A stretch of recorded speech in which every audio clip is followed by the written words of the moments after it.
시민 여러분 안녕하십니까?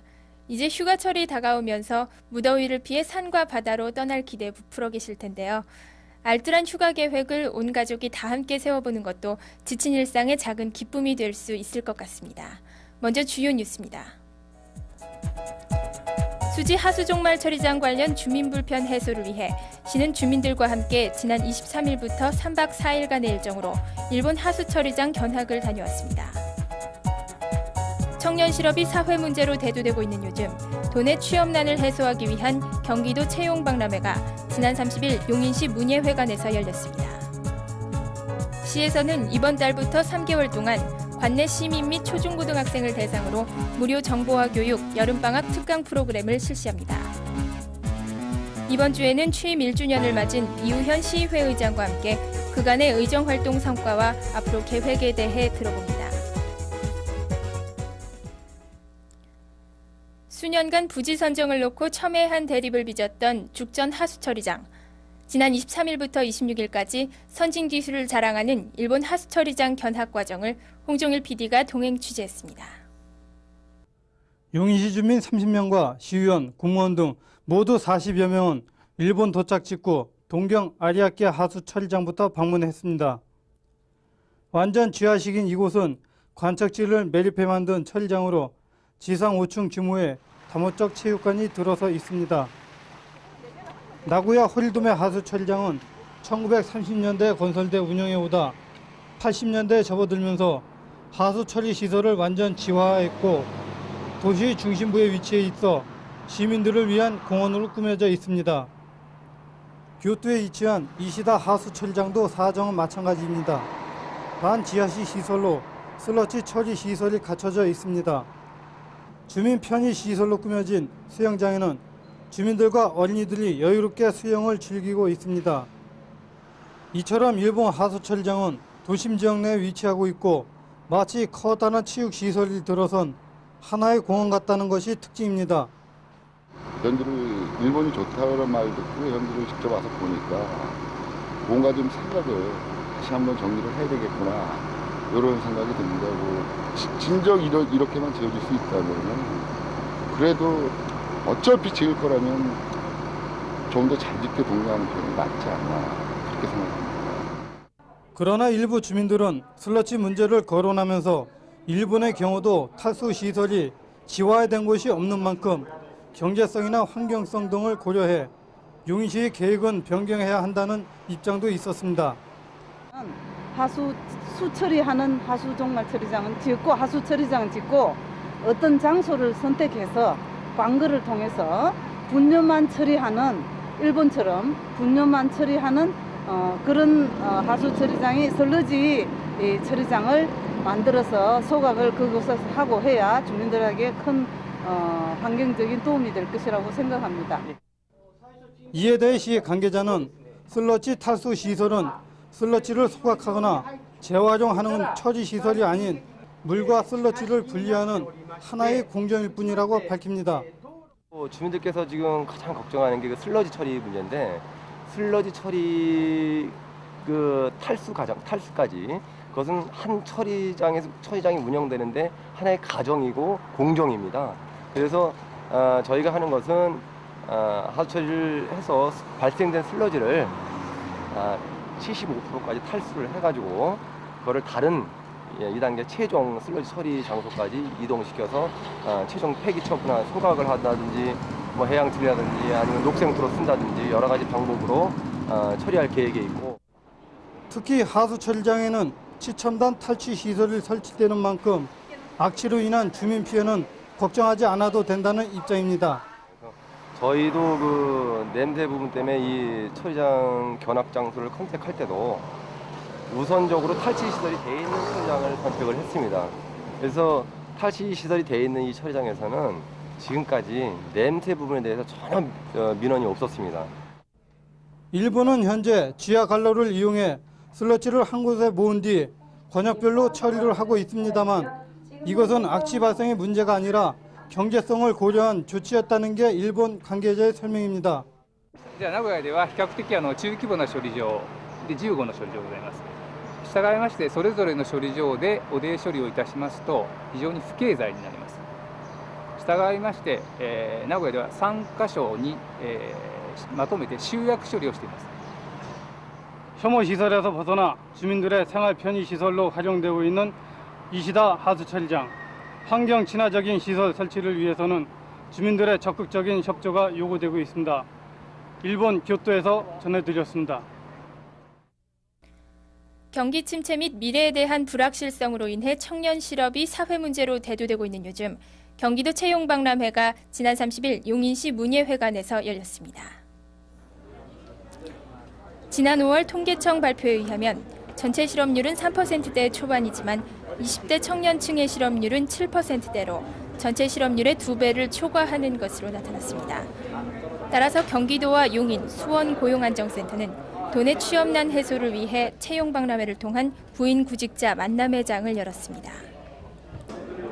취업할서뿐 아니라 창업과 직업훈련 안내, 인턴제 같은 직장 체험 프로그램 등 다양한 취업 관련 정보도 함께 제공한 이번 채용박람회에는 총 304개 업체가 참가해 구직자들이 박람회장에서 직접 면접을 통한 취업 기회를 가질 수 있었습니다.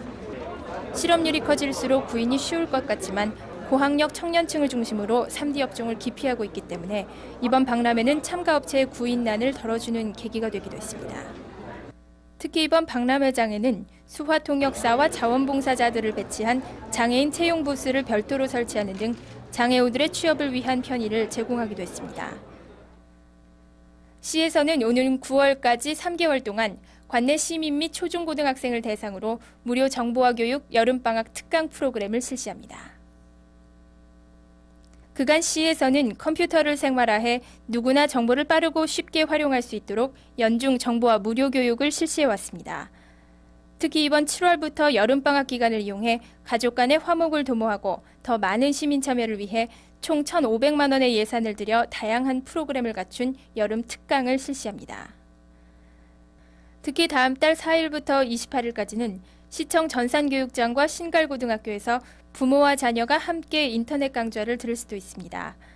또한 초급부터 고급 과정까지 학생, 주부, 노인 등 누구나 가깝고 편한 곳에서 교육을 받을 수 있도록 시청과 주민자치센터, 신갈고등학교와 한국외국어대학교 등 다양한 곳에 위탁교육장이 마련되어 있으며 수지 지역은 수지와 성복초등학교, 금강컴퓨터학원 등에서 교육을 받으실 수 있습니다. 보다 자세한 문의는 시청 홈페이지와 정보통신 담당관실 전화 329국에 2084 또는 수지출장소 총무과 전화 279에 8061번으로 문의하시면 됩니다. 관심 있는 시민들의 많은 참여 바랍니다.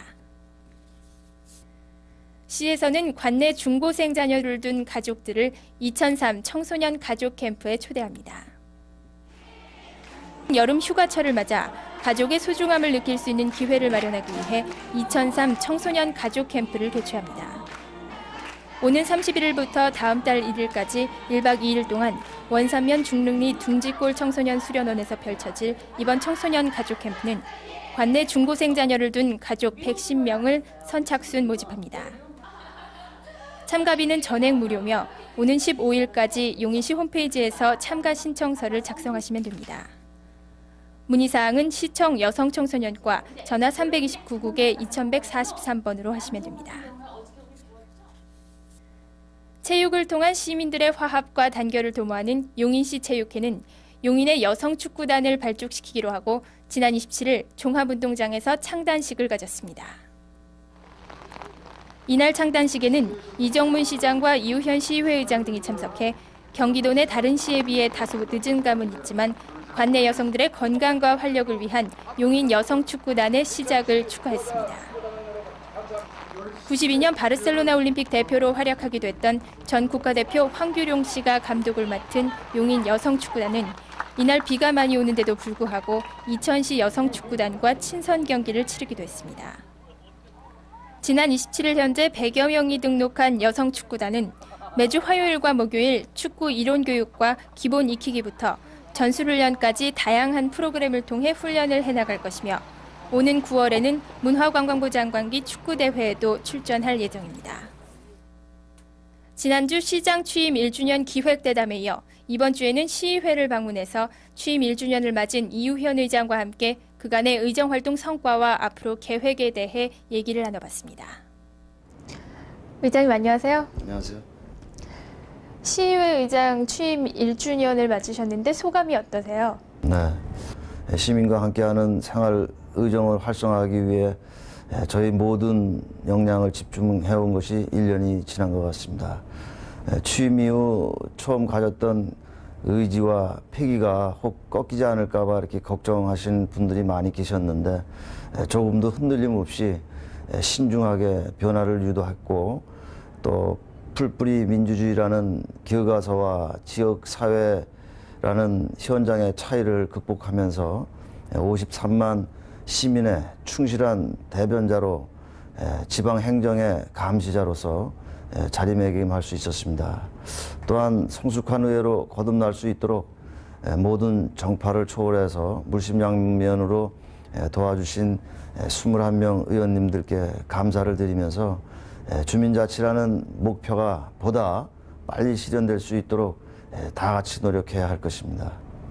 그렇다면 그동안 의정 운영 성과가 있다면 어떤 것이 있을지 간략히 소개를 좀 해주시죠. 네, 서민 생활의 안정을 도모하는 정책을 입안을 위해서 각종 의결권과 조례 제정권을 강화를 위해서 총 12회의 임시회 및 정기회를 개최를 하였습니다.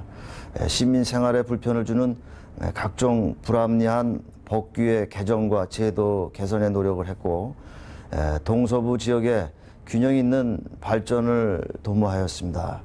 또 지역경제 활성화와 환경 우선의 개발 정책을 제시하는 등 균형 있는 발전을 하는데 최선의 노력을 다했습니다. 또 서민 생활의 안정에 의정 활동에 초점을 맞추었습니다. 또 대화와 타협으로 지역 발전과 지방 자치 발전을 위해서 시민 생활의 현장에서 다양하게 나타나는 의견을 수렴하였고 불편 사항을 개선하기 위해서 직접 읍면동 순회 간담회를 개최를 하여서 주민들의 애로 및 건의 사항을 직접 듣고 이를 의정 및 시정에 적극 반영하였습니다. 또 날로 어려워지는 농촌과 농민의 현실을 보다 윤택한 농촌 생활로 만들기 위해서 지역 농협장과 농업 경영인들과의 초청 간담회를 통해서 정책 방향을 제시하였고 농촌 발전에 앞장을 섰습니다. 변화하는 의정 환경에 능동적으로 대처하고 또 전문성을 갖추기 위해서 소양 전문 지식 습득을 위해서 의원님들 열심히 열과 성의를 다했습니다. 네. 그러면 향후 의정 운영 방향에 대해서 설명을 해주십시오. 네, 의장 업무를 수행하는 동안 의회의 기본적인 임무를 충실히 하고 생산적인 의회를 운영함으로써 의회의 실질적인 의상을 높여가는 데 역점을 두겠습니다. 의회 예산이 넘어오면 의원들은 이번엔 얼마나 예산을 삭감할 것인가를 놓고 고민하는 의회가 아닌 특색 있는 지역 개발을 위해 장기적인 발전 방향에 맞게 예산을 편성해야 된다고 생각을 갖습니다. 또 확인하는 의회가 되겠습니다. 집행기관이 독자적으로 만든 조례를 승인하는 일이 대부분이었지만 현실에 맞지 않는 조례를 개정하는 한편 의안 발의 제도를 통해 앞으로도 계속 앞서가는 의회가 되도록 노력하겠습니다.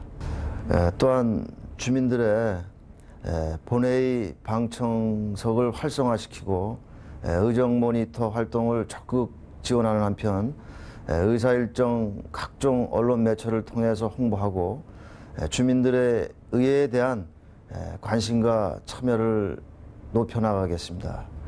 다음으로 시민과 함께하는 생활의정을 더욱 활성화시켜 나가고자 합니다.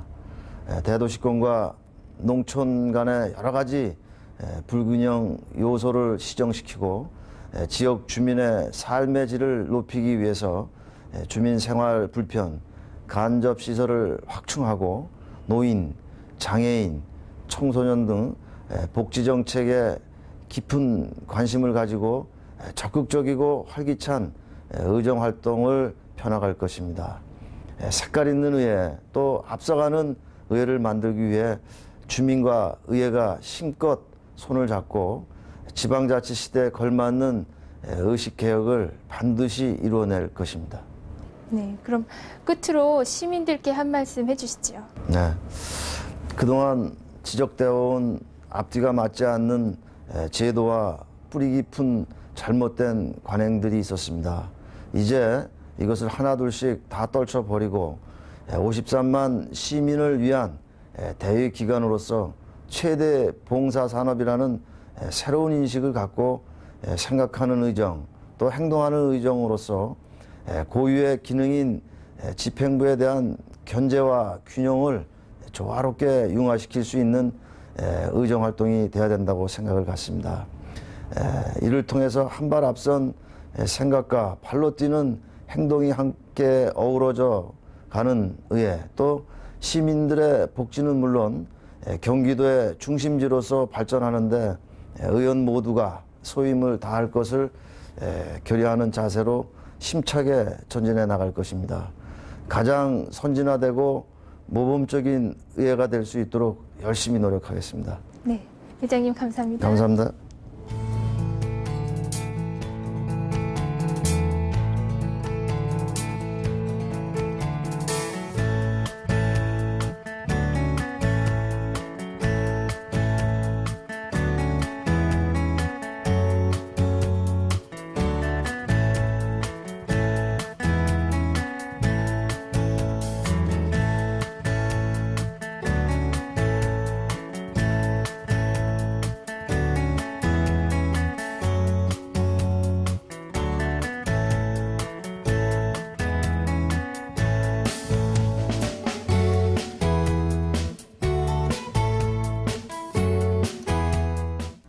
벌써 1년의 절반이 지나갔습니다. 그동안 너무 앞만 보고 바쁘게 지내온 것은 아닌지, 또 연초에 세웠던 계획은 잘 이루어지고 있는지 다시 한번 여유를 갖고 마음을 다잡아야 할 때입니다. 시정뉴스를 마칩니다. 시민 여러분 고맙습니다.